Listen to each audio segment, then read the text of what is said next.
السلام عليكم ورحمة الله. أنا إيمي الشاهي.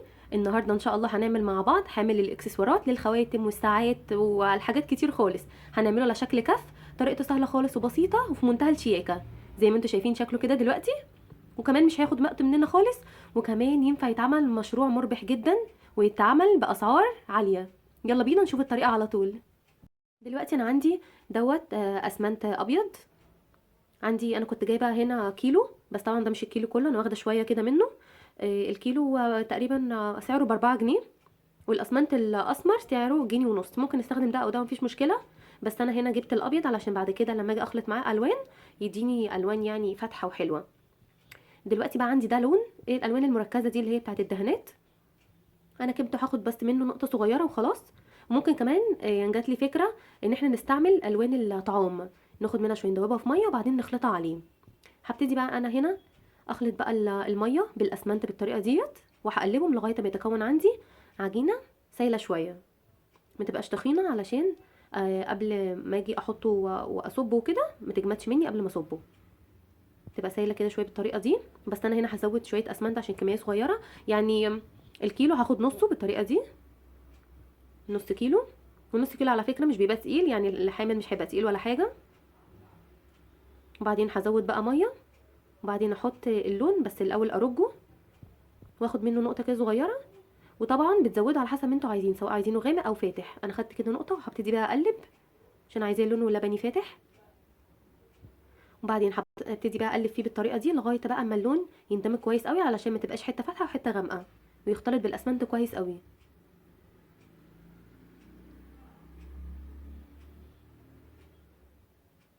تمام كده. هنا بعد ما خلطته خلاص، وطبعا الحاجه المستخدمه دي تبقى قديمه، ما ينفعش نستخدم الاكل بعد كده حتى مهما اتغسلت، تكون اي حاجه قديمه بنعمل فيها. وبعدين عندي ده فردة جوانتي اللي هو التبي، بيتباع في الصيدليه عادي، الفرده تقريبا بنص جنيه. هنجيب بقى الفرده ديت، وهجيب بس الكوبايه غويطه كده شويه علشان اثبت عليها فردة الجوانتي. هثبتها كده على طرف المج بالطريقه دي، وهبتدي بقى اصب خليط الاسمنت دوت جوه الجوانتي.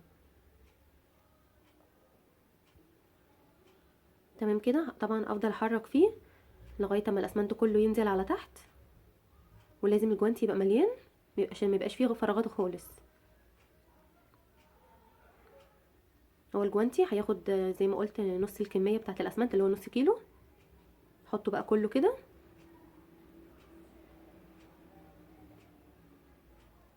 وبعدين هبتدي بقى اطلعه من المج علشان اظبطه بقى واربطه. هنا طبعا زي ما انتم شايفين الصوابع كانت فاضيه، هبتدي بقى ادخل الاسمنت كده جوه كويس قوي علشان كل ده يتملى، علشان لما اجي افكه بعد كده يبقى مظبوط. تمام كده. بضغط عليها كويس علشان تبقى الفردة كلها مليانة.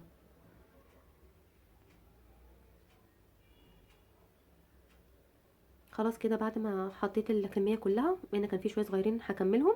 وبعدين هبتدي بقى اربط الجوانتي، يعني دوبك بنسيب حتة صغيرة بنملاه كله الجوانتي لغاية الاخر، وبنسيب حتة صغيرة يا دوبك نربط منها كده.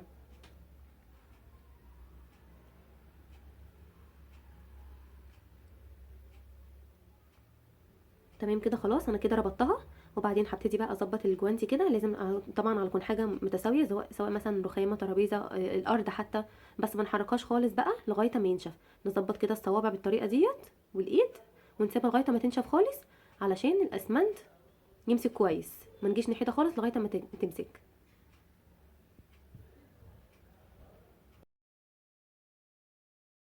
دلوقتي خلاص هنا بعد ما الاسمنت نشف كويس قوي زي ما انتم شايفين كده بقى جامد، هبتدي بقى افك الجوانتي كده.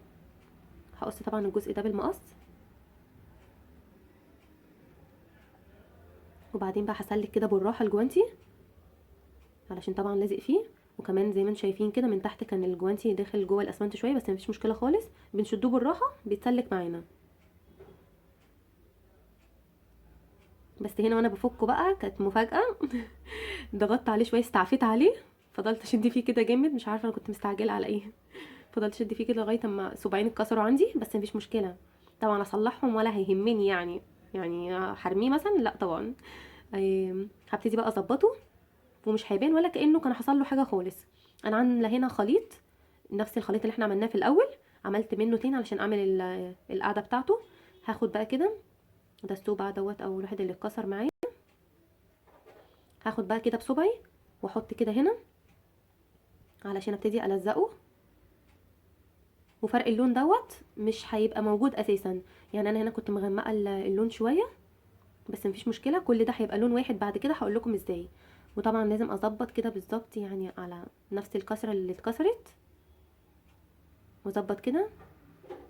وبعدين اخد بقى برضو يعني شويه من الاسمنت كده بصبعي، وامسح كده عليه من بره كده من حواليه كله، علشان لما ينشف برضو معايا يبقى ماسك كويس قوي، ما يقعش تاني، وهيبقى جامد قوي يعني ان شاء الله هيبقى جامد خالص. اسوي كده بايدي من قدام ومن ورا على الحته المكسوره كلها، تمام كده. وحتى لو في اي كلاكيع او اي حاجه مثلا، لو طلع الاسمنت كتير شويه اللي انا بحط بسوي بيه دوت، مفيش مشكله خالص، كل ده هيتظبط في الاخر ان شاء الله. تمام كده. وبعدين طبعا هعمل الصباع التاني، الصباع التاني عشان كمان مقسوم اتنين، فمفيش مشكله برضو هعمله بنفس الطريقه كده. ابتدي الزق اول واحده كده، انا عملتها هي على الحته المكسوره بالظبط. وبعدين زي ما انتم شايفين كده، وبعدين ده عندي الحته اللي في النص بقى الفراغ دوت، دوت علشان الاسمنت كان طالع يعني كان عايز شويه كمان، بس مفيش مشكله خالص، انا كنت ممكن ازود الفراغ ده كله واسويه بنفس الطريقه، بس مفيش مشكله، ممكن اسيبه كده برضو بيدي شكل ديكور، ممكن برضو اقلبه على الوش التاني، مفيش مشكله، بس انا حبيت اسيبه كده يعني. بعدين هجيب اي حاجه كده متساويه، اي مربعه مدوره اي حاجه. انا هعمل في نفس البلاستيك دوت اللي عملته فيه الخلطه الاولانيه، هدهنها بس زيت علشان يطلع معايا بسهوله. تمام كده. بعد ما دهنتها بس انا نشفت شويه كده بالمنديل علشان الزيت طلع كتير شويه. وبعدين الخليط بقى اللي انا عملته دوت زي الاولاني بالظبط، نص الكميه التانية. تمام كده. هبتدي بقى افضيها في القالب دوت او في الطبق ده. وبعدين بقى بعد ما اسويها كده هبتدي بقى احركها كويس علشان تبقى كلها متساويه، متبقاش كده فيها كلاكيع. وبعدين هبتدي بقى اجيب الكف دوت واحطه في النص بالظبط، لازم احطه في نص الخليط كده بالظبط. وبعدين طبعا مش بمسك من الصوابع اللي هي الطريه، انا ماسكه من الصوابع الناشفه، مفيش مشكله خالص، وهثبته كده، ثبته بمشبك وهسيبه لغايه ما ينشف خالص. تمام كده. وهنا خلاص كده بعد ما نشف كويس قوي وجمد معايا، طبعا علشان دهنت القالب اتشال معايا بكل سهوله كده.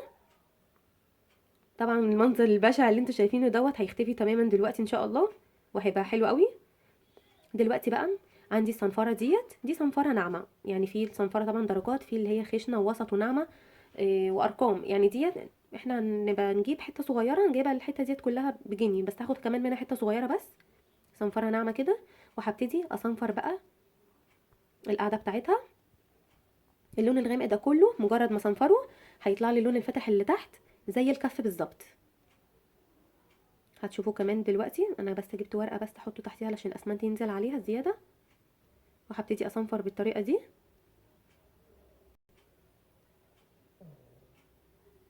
تمام كده. زي ما انتم شايفين اهو اللون الفاتح ابتدى يظهر، والغامق خلاص بيروح مجرد ما بصنفر كده. طبعا هصنفر الدوران ده كله. تمام كده اهو بقى نفس اللون الكف بالظبط. وهصنفر طبعا الجزء دوت يدي برضو شكل ديكور حلو.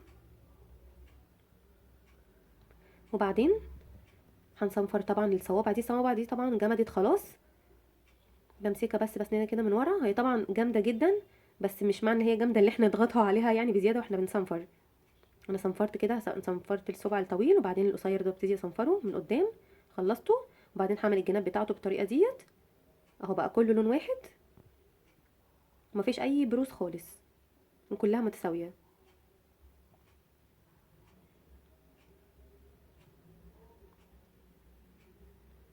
تمام كده. وبعدين هبتدي بس امسحه بمنديل كده عشان نزل الاسمنت الزياده اللي عليه. وبعدين بقى هبتدي بقى ازينه باي حاجه انتوا عايزينها. انا عندي مثلا شريط زي دوت ممكن ازين بيه، وعندي كمان الشرايط ديت، الشريط دوت شريط الالماس دوت المتر ب2 جنيه. احنا بقى دلوقتي يعني ممكن كمان اقطع مثلا منه اللي هي وحدات كده صغيره احطها في المسامات اللي انتوا شايفينها دي، بس انا مش حابه اعمل كده، انا بقول لكم بس اقتراح. انا حابه شكلها كده، مفيش مشكله خالص بالنسبه لي. وهبتدي بقى الزق بقى الحاجات دي بالشمع. انا جبت واحده شمع من ديت، وهبتدي بقى اسخنها بالطريقه دي. اللي عنده مسدس شمع يعملها، مفيش مشكله، بس انا حبيت اعمل معاكم المره دي بالشمع كده على طول، مجرد ما اسخنه بالنار، علشان اللي ما عندوش مسدس شمع يعملها عادي مفيش مشكله. وهبتدي بعد ما اسخن الشمع امشي طبعا على الطرف والزق. بس انا طبعا علشان الولاعه مش مساعداني هعملها على البوتاجاز.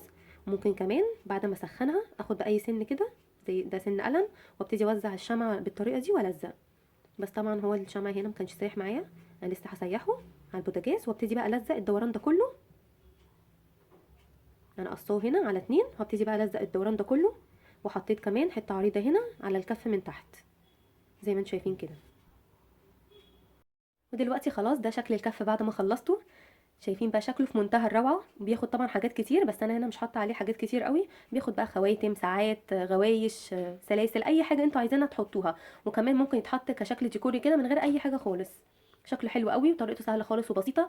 وزي ما قلت لكم في اول الفيديو ان هو ممكن يتعمل مشروع ويتباع منه بقى، يعني تكلفته بسيطه جدا، ممكن نبيعوه باسعار عاليه. انا هنا ضيرت الوش بتاعه، الحته المجوفه اللي كانت من قدام في الكف خليتها من ورا. ممكن برضو نخليها من قدام مفيش مشكله، ونحطش فيها شويه جليتر هتبقى شكلها حلو قوي برضو. بس انا حبيت اعمله لكم من الوش دوت. طريقه سهله خالص وبسيطه. يا رب الفكره تكون عجبتكم. ما تنسوش بقى لو عجبكم الفيديو تعملوا لايك وشير للفيديو، سبسكرايب او اشتراك للقناه. وما تنسوش تفعلوا الجرس علشان توصل لكم فيديوهاتي اول ما انزلها. واشوفكم ان شاء الله في فيديو جديد وفكره جديده. باي باي.